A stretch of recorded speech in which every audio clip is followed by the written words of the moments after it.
Welcome everybody to Dr. Cush's Exotic Drinks. Dr. Cush. Hey, we are going to be talking about substitution today.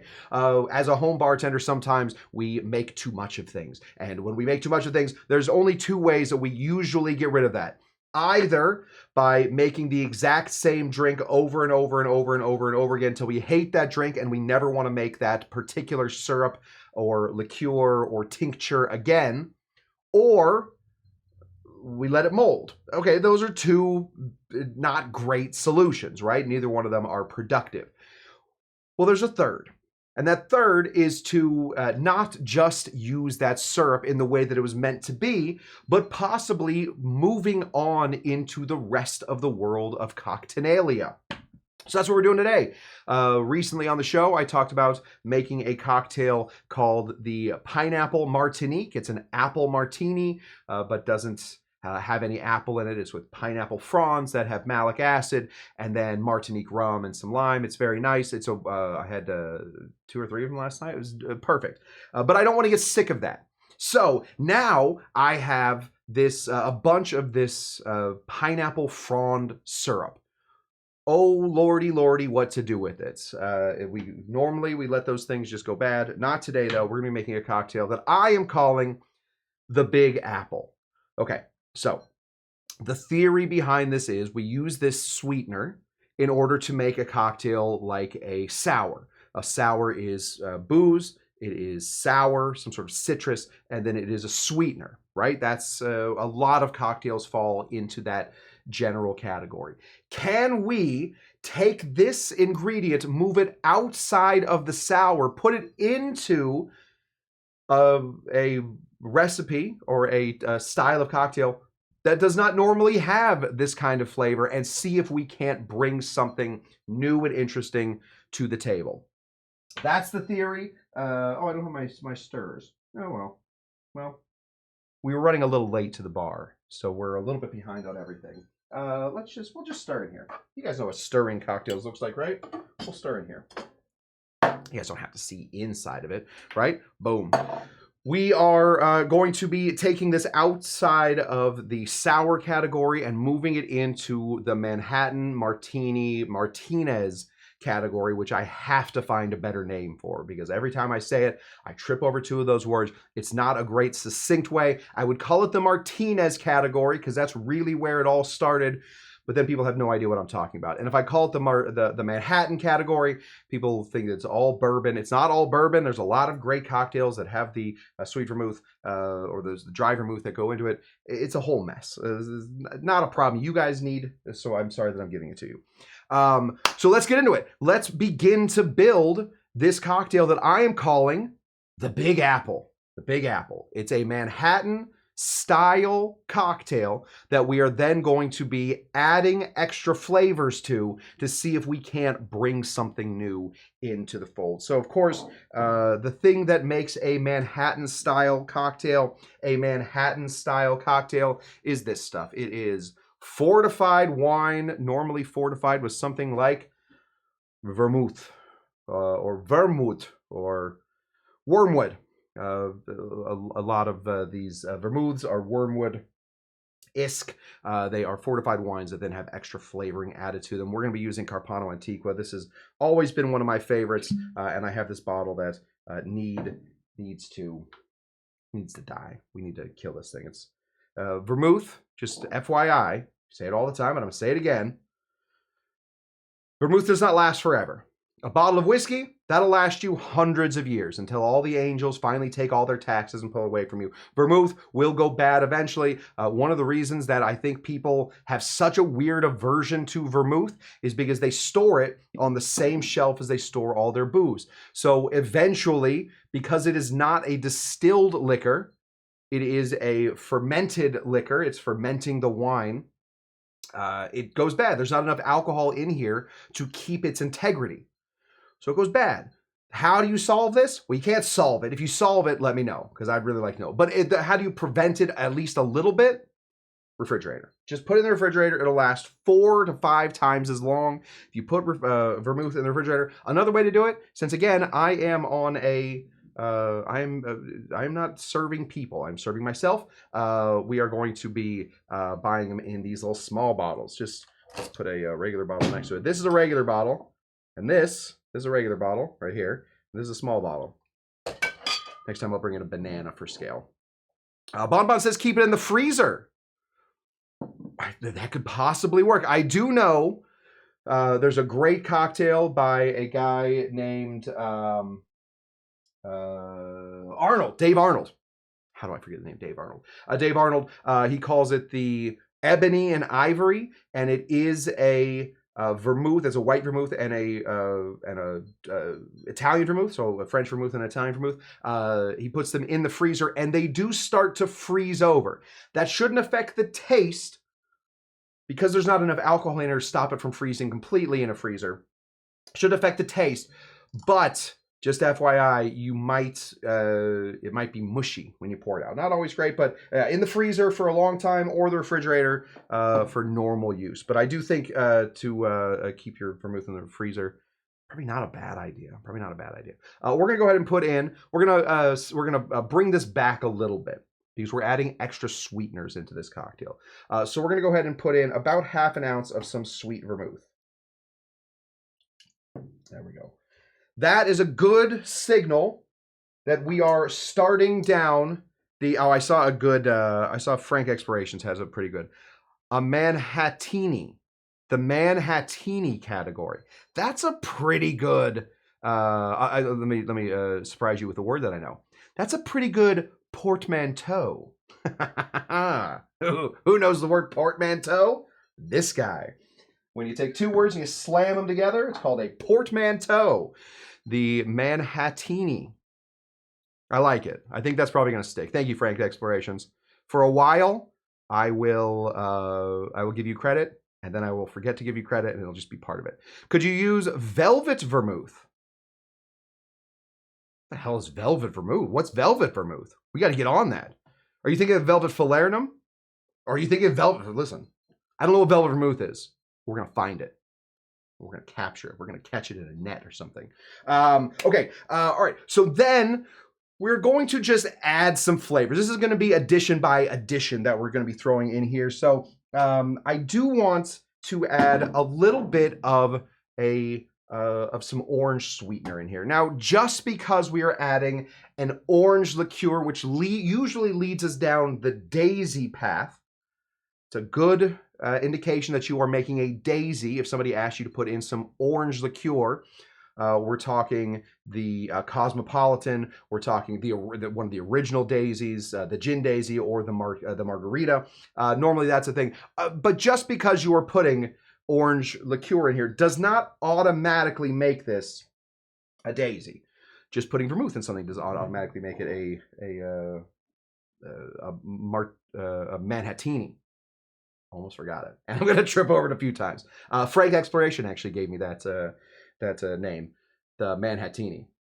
That's once that I remembered it. Okay, we're going to go ahead and put in a little. We're going to talk real quick about short portions. We're going to put in a short portion, a short half of this. Let's bring in short cam right here. Is that me? What's up, everybody? If we notice inside of this whole thing, I'm going to hold it as steady as I can after years and years of drinking. My hands are a little less. You can see that there's a line right there. Oh, how am I going to do this with? I don't know how I'm going to do it. There's two lines about it. I'm trying to get to that second line to get to the half. But I don't want the full thing. I also don't want a quarter ounce. So we're calling this a short portion, a short half, or a heavy quarter. Somewhere right in between those two is about what we're looking for. All right, there we go. Those two things are going to, the sweet vermouth is obviously going to add it's going to add some sweetness to it, but it's also going to add some spiciness to this. Not heat, like hot on your tongue, not tamale or jalapeno spiciness, but just some spice. It can add some spice to it. The orange liqueur is going to add sweet, but it's also going to help counterbalance some of our sour that we're about to throw in here. So let's reach down here. Let's just pray that oh yeah, good. There it is. And we're going to grab this. Now, unfortunately, I see. One second. I got to answer this question. Velveting as a verb. Could you milk wash the vermouth to make it shelf stable? Oh my God. Okay. I don't mean to derail the show at all, but I do want to think about this. One thing that you would add to milk clarify something is going to be citrus, right? Citric acid mixing with milk is going to attach itself to the whey or to the curds of this, and we're gonna end up with the whey. It's gonna attach itself to the cheese, and we're gonna end up with a liquid milk. Another thing that you can add in order to make milk curdle is vinegar, right? It has that same acidity that you can, if you're ever making, we've had a thing going in our house recently. My wife has gotten deep into making things with milk. She's now going back and watching some of my shows about milk washing to figure out how to make curds. She wants to keep the curds. I want the curds out. She wants the curds in. She wants to make cottage cheese and that kind of stuff. And one of the things, in order to make something like cottage cheese, you don't put lemon in there. You can, but you don't normally. You put vinegar. The only reason I bring this up is because, is there enough of that vinegar, whatever that substance in vinegar is, inside of vermouth, that if you just added vermouth, that you could get the milk to curdle and pull it out? I think, Roger, I think no.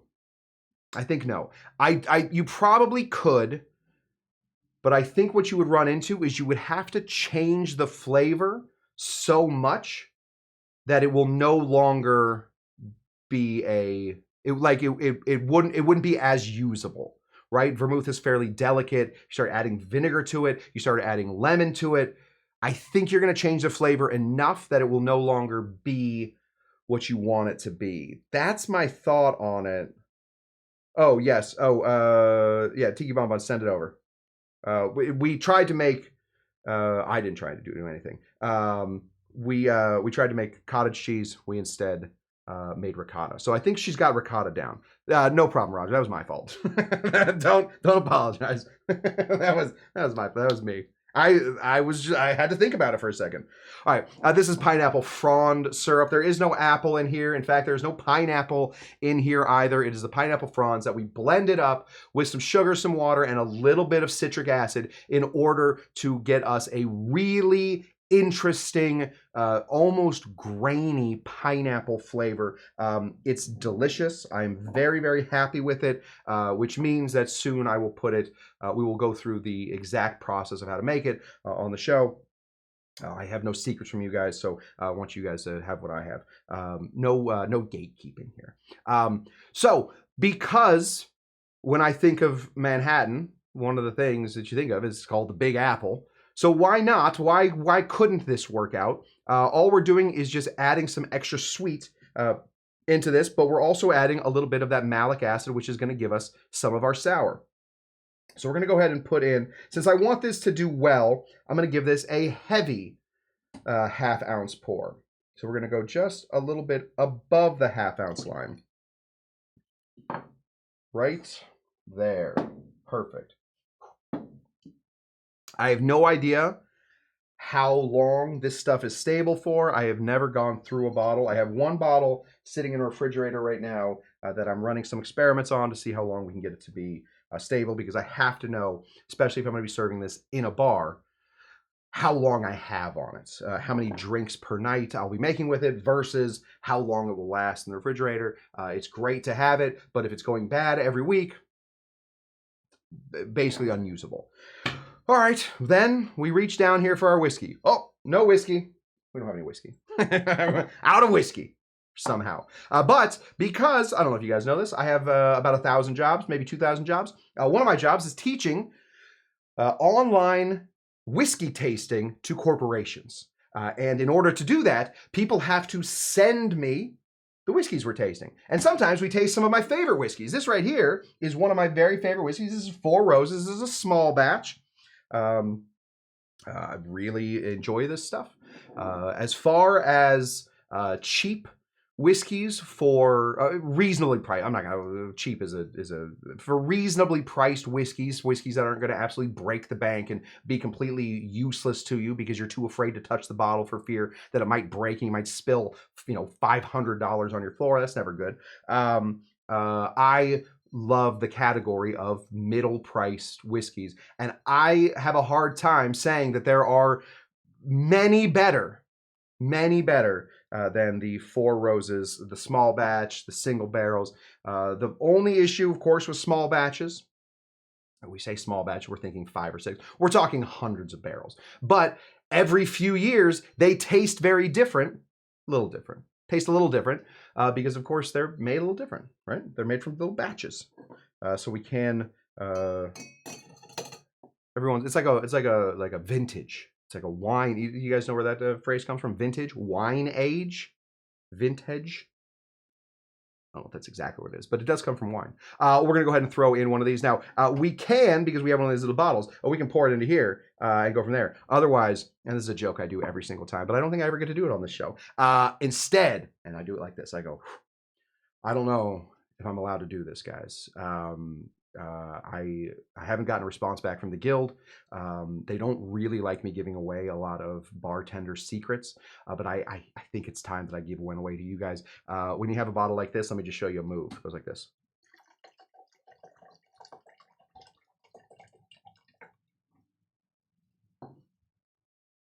A little less than 2 ounces of these, so it's perfect. It's perfect. You don't even need to measure it. Just pour it in there. And then everybody goes, ha, ha, ha, ha, ha. What a funny little man he is. Oh, with his little hat. Sometimes I wear a hat. Okay, that's basically it. I do want to put in some bitters in here. Especially for something that's going to have big flavors like this. A couple dashes of Angostura bitters is going to do us really well. But because I'm in a tiki bar right now, instead of just putting in normal Angostura bitters, we're going to be making herb stura. Herb stura is just herb sant, which is an anagram for absinthe, and some Angostura bitters. So we're going to be putting in 2 dashes of this. That was absinthe. And then 2 dashes of some Angostura bitters. Nailed it. Perfect. Can't believe I haven't picked up any Four Roses yet. Yeah, it's honestly 4 Roses. Shawnee, I will tell you, 4 Roses, the yellow label, just the regular old label. I think when I started doing this whole wrap, it was like $19.99 in most places. It's probably $25 now. Is one of my very favorites just to have on hand whiskeys. Other favorites, I'll tell you. I don't know if you're gonna ask, but I'm gonna tell you. Just for nice, cheap bottles for mixing, I don't think you can beat Wild Turkey. A Wild Turkey Manhattan, the Wild Turkey 101 is a perfect Manhattan whiskey. If you're looking for rye, there's a lot of them. This isn't a whiskey show. There's a tons. So we're done here. We're done. So now we stir. Because we don't have any juice going in here, we don't have any citrus going in here, we're going to stir this one. Because the specific gravities aren't going to be so far off of each other, and we don't want a ton of aeration. We don't want this one to feel fizzy at all. We don't want this one to become cloudy at all. We want this to stay very nice and clear, so we're even. That's going to be ridiculous. Can you imagine trying to pick something up with this? Never going to work. I don't know where my ice tongs went. Oh, you're there. Found them. Fling, fling. And now we stir. I don't have my clear stirring vessel on me right now, so we're just going to have to stir it like this. I don't have a spoon on me. Oh, I have one of these. Boo. One of these little guys, the little red ends. Whatever, it'll be fine. We're going to go ahead and give this a stir. Back and forth. And then we're holding this steady with our thumb and our ring finger. We're letting a lot of the curve here, the rot in here, do the stirring by just pulling and pushing. If you're doing it right, it shouldn't sound like anything at all. If your ice is melting and you're terrified that your ice is melting, you don't want water in your drink, calm down. Water goes into everything, so we want some of that ice to melt just a little bit.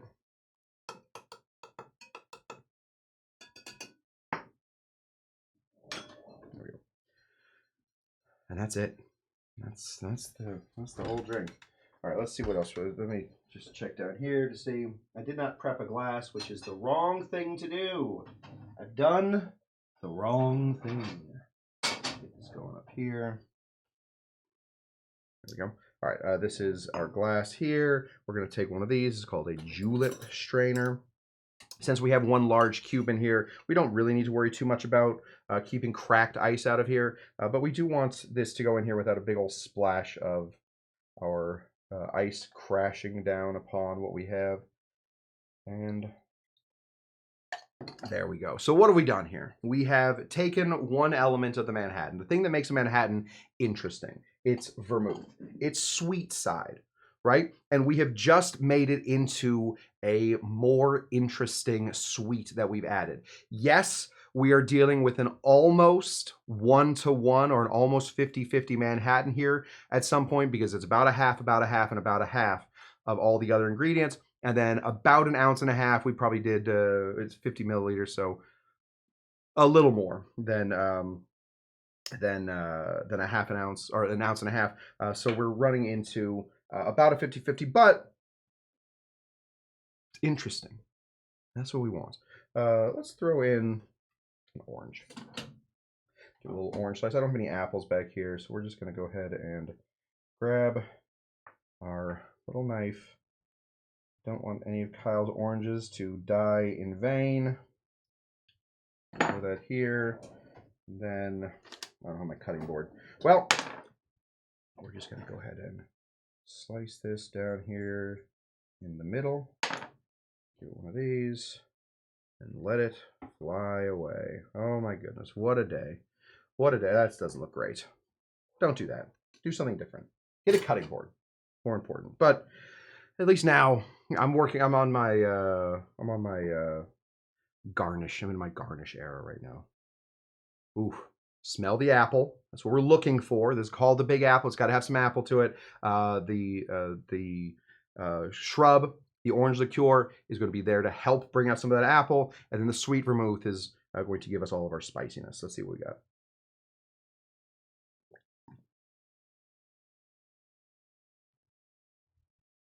Yeah. Yeah. It's good. It's good. I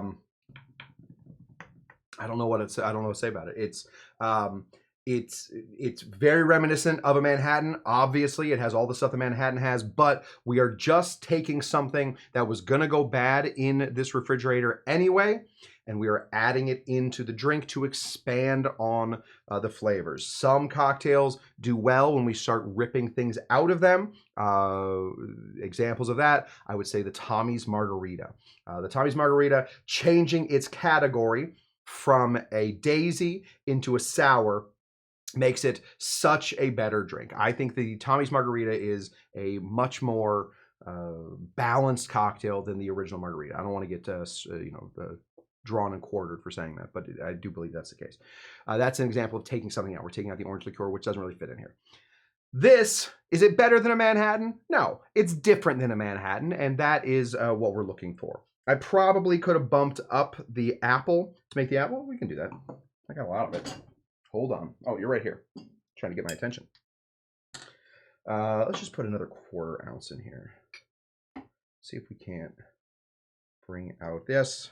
That is going to make it more sweetener than it is whiskey. That could throw off our balance a little bit, but sometimes that is, sometimes that's okay. We just want to see if we add a touch more what we can do. Always add in 1/4 ounces if you can.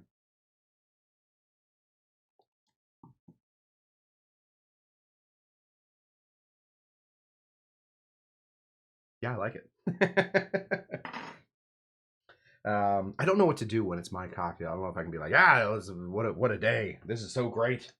Who's the best? Really nice. I think this would also work really well if you guys are into Rob Roy's and with a Scotch. I think this would do well with that. I think maybe even a drier Irish whiskey would be great. That's all I know. I guess that's that. That's what we have. Cheers.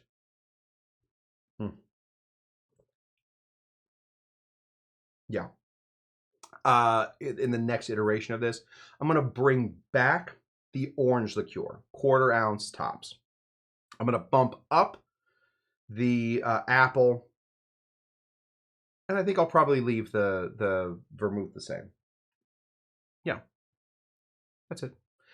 That's what we got. Oh, good. A geek question. What's the difference between cold pressed and cold brewed espresso? I have no idea. That Moose is a geek. That is a corner of drink geekdom that I am not part of. I don't drink coffee. I think I've drank coffee on the show 2 or 3 times, and I sweated my way right out of it. I can't do it. But if anybody else has the answer, you know who might know that is Motu Jen. Cold pressed and cold brewed espresso. I did used to make a cold brewed espresso, but I don't know what pressing it does. I used to make a cold brewed espresso so that I could make my own. Or I didn't. I guess it was cold brewed coffee. Basically, you just put some coffee beans into cold water and let them sit for like 3 or 4 days. It made it a really kind of nice thing. Kyle, yeah, will you ask her? That'd be great. Thanks. I don't know where she is.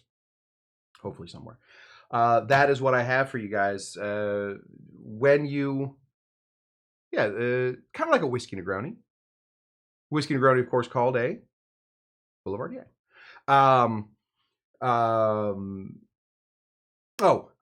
Yes, this is what I have for you guys. We will be back here on Saturday. I want to thank everybody. I'm so sorry. There was no way. I can't do a show tomorrow, and the only chance I could get to do one here was at 6:30, the normal time. So I'm sorry if everybody's sleepy. It seems like you guys mostly stuck around, so that's good. We will be back here on Saturday where we're going to try a few new things to get ready for all of our new adventures coming up. Quick reminder, if you are planning on meeting at Tiki Oasis, Arizona, and I mentioned that I did or did not mention that I had your email address, please do whatever you need to get that to me. I have a lot of them. I think at this point, we have a party of about 25 people that are hanging out. So if anybody has any plans for that, anybody wants to make a cocktail for people, we're looking at about 25 people hanging out. That's what I got. We'll be back here on Saturday. Thank you so much for showing up to Dr. Cush's Exotic Drinks. Bye-bye.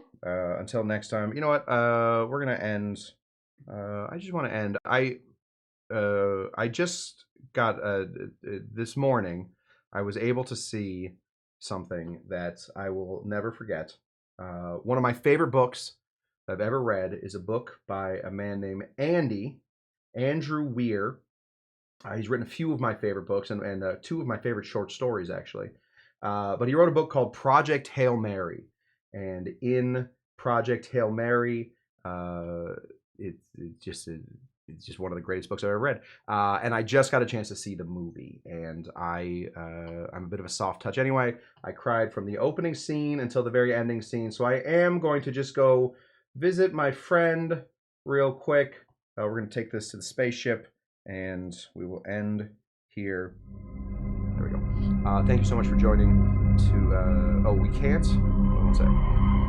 Can't meet on Saturday during Tiki Oasis during the daytime until 5 p.m. That's great. That's great. Saturday starts at 6. Thank you so much. Oh, yeah, saw it last weekend. Good. One of the best movies I've ever seen. Really helped to have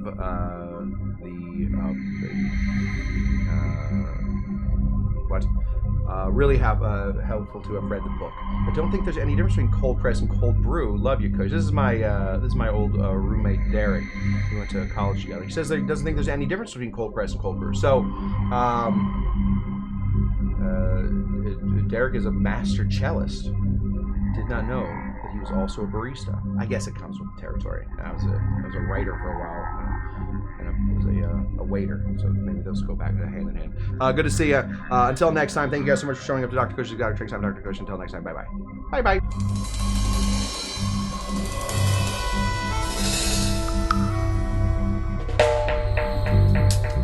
Couldn't get anything working. Let's try that again. Bye bye.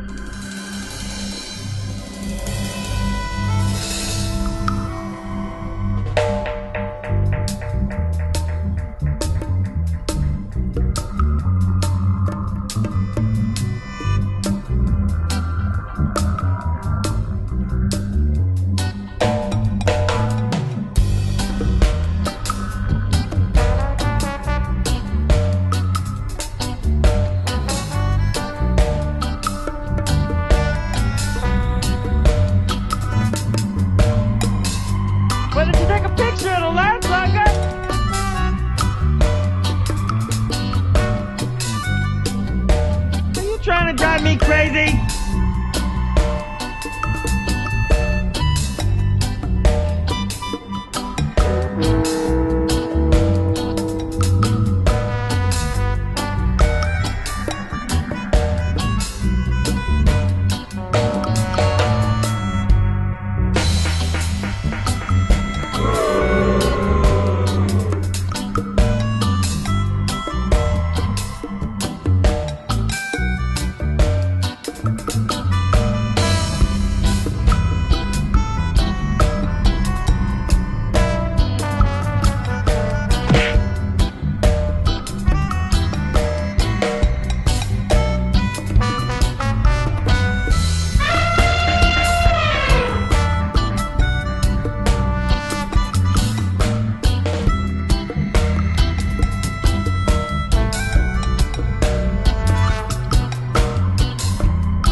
Pretty please.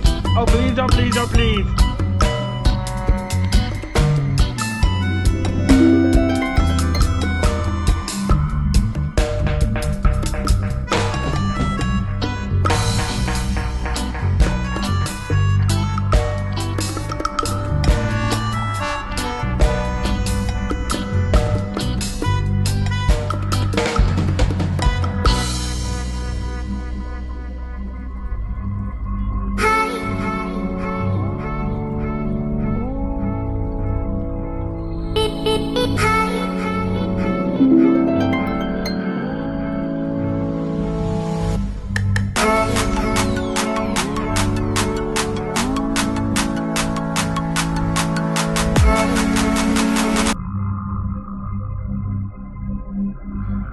I think I just ran a commercial, so I'm gonna just see if that works for a second. Maybe it is. Project Hail Mary is a modern day ET. I would totally agree. One of, if not the best movies I've seen in about 10 years. I'm having a hard time believing that there is a better movie that I've seen. Right up my alley. Oh good, Tiki Court got one. Great. Right up my alley for what I studied in college, American paranoia in literature. Pretty interesting. Yes, ads. We got them. We did them. Okay. That's what I got for you guys. Thank you so much for stopping in. And until next time, bye-bye.